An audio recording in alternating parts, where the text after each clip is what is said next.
दोस्तों, आज हम एक बहुत ही जरूरी और आत्मिक विषय पर बात करने वाले हैं, बपतिस्मा। कई लोग अक्सर यह सवाल पूछते हैं, बपतिस्मा लेने से पहले क्या करना चाहिए? बपतिस्मा लेने के बाद क्या होता है? और क्या बपतिस्मा लेना वास्तव में जरूरी है? आज हम इन सभी सवालों के उत्तर ढूंढेंगे एक आध्यात्मिक और व्यावहारिक दृष्टिकोण से। पहला भाग, बपतिस्मा लेने से पहले। बपतिस्मा लेने से पहले सबसे जरूरी बात यह है, तुम्हारा दिल पूरी तरह से तैयार होना चाहिए। बपतिस्मा कोई धार्मिक रस्म या परंपरा नहीं है, बल्कि यह एक पवित्र वादा, एक वाचा जो तुम प्रभु यीशु मसीह के साथ करते हो। जब तुम बपतिस्मा लेते हो तो तुम यह स्वीकार करते हो कि अब मैं अपने पुराने पापमय जीवन को पीछे छोड़ रहा हूँ और अब मैं नया जीवन यीशु मसीह के साथ जीने जा रहा हूँ। यीशु ने स्वयं कहा था, जो विश्वास करे और बपतिस्मा ले वही उद्धार पाएगा। इसका अर्थ है कि बपतिस्मा से पहले पहला कदम विश्वास है। सिर्फ यह कहना कि हाँ, मैं यीशु को मानता हूँ काफी नहीं, बल्कि दिल से यह मानना जरूरी है कि यीशु मसीह ने तुम्हारे पापों के लिए अपने प्राण दिए और अपने पुनरुत्थान के द्वारा तुम्हें नई जिंदगी दी। तो बपतिस्मा लेने से पहले अपने आप से यह सवाल जरूर पूछो, क्या मैं सच में यीशु को अपना उद्धारकर्ता मानता हूँ? क्या मैं अपने पुराने जीवन, आदतों और पापों को छोड़ने के लिए तैयार हूँ?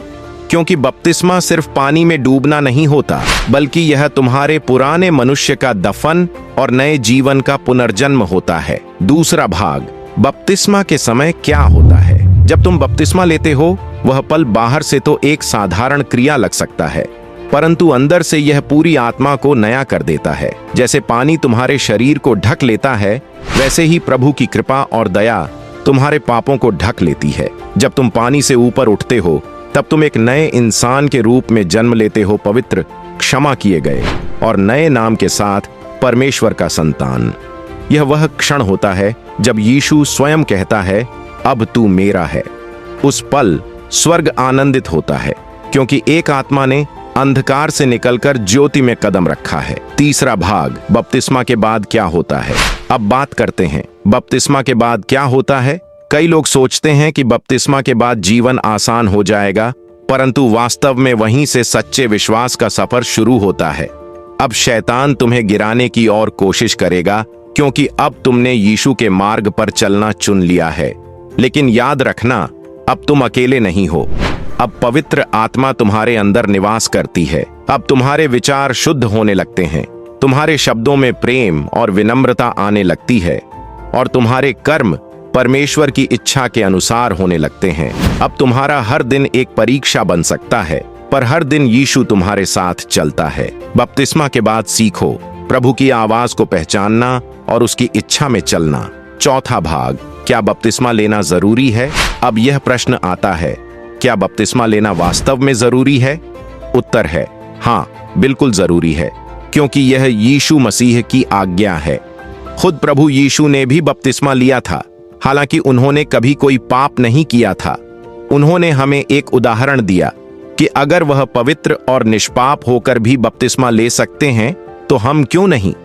बपतिस्मा एक प्रतीक है कि अब मैं पुरानी दुनिया का नहीं, बल्कि मैं मसीहा का हो गया हूं। यह हमारी पहचान को बदल देता है। अब हम दुनिया के नहीं, बल्कि परमेश्वर के संतान हैं। तो दोस्तों, बपतिस्मा लेने से पहले अपने दिल को तैयार करो, प्रार्थना करो और प्रभु से पूछो, प्रभु, क्या मैं तैयार हूं? और जब तुम्हारा समय आए तो बिना किसी डर के पूरे विश्वास और प्रेम के साथ पानी में उतरो। बपतिस्मा लेने के बाद याद रखना, अब तुम पवित्र आत्मा के साथ चल रहे हो। अब तुम मसीह की सेना के सच्चे योद्धा हो। बपतिस्मा सिर्फ पानी में डूबना नहीं है, यह आत्मा का विवाह, स्पिरिचुअल मैरिज है, जिसमें तुम यीशु मसीह के साथ एक हो जाते हो।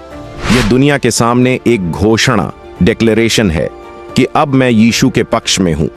अगर तुमने अब तक बपतिस्मा नहीं लिया है, तो प्रभु से प्रार्थना करो और पूछो, प्रभु, क्या अब समय आ गया है? और जब प्रभु तुम्हारे हृदय में हां कहे, तो पूरे दिल से, पूरे विश्वास के साथ आगे बढ़ो। प्रभु तुम्हें अपनी शांति, अपनी शक्ति और अपनी पवित्र आत्मा से भरपूर कर दे। आमीन।